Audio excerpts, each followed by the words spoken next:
Hey friends, this is the MrsVolfie from our half-acre homestead, and Papa is going to review one of his Christmas presents.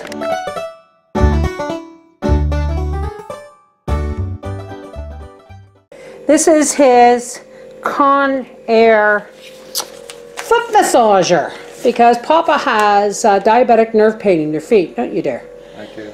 So, I'm going to add some more warm water. It's noisy, isn't it? You want to get as much of your feet underwater as possible. A little bit of vanilla scented Epsom salts. This was a gift. This was a gift from our Michigan meetup.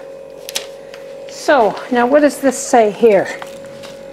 This says, and I'm reading it upside down, vibration on off. Well, where's the heat sensor? I guess there's no element, so it's a good thing I put hot water in. Do you want some more hot water in it? Okay, you read the instructions. So, this isn't a fancy one, I guess. It doesn't bubble.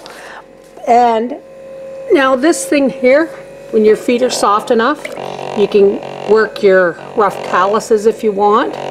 And even the soles of your feet here, like, this helps stimulate. There's little nodes on the bottom? Too hot? No, it goes right around here. It's all one bucket.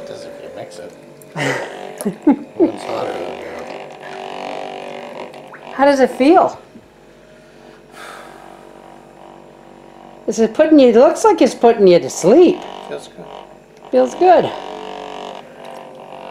Well, there you go. This is the MrsVolfie from our half-acre homestead saying Papa is finally using his foot massager in February. And he got it for Christmas.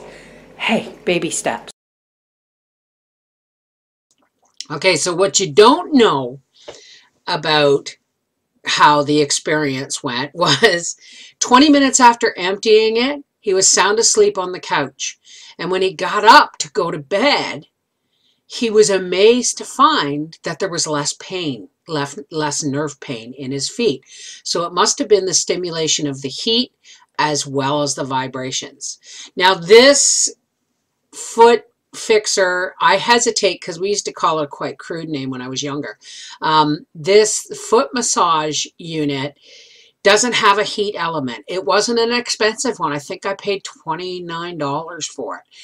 But the fact that the combination of hot water and vibrations relieves some of Daddy's nerve pain in his feet, priceless. Take care. God bless.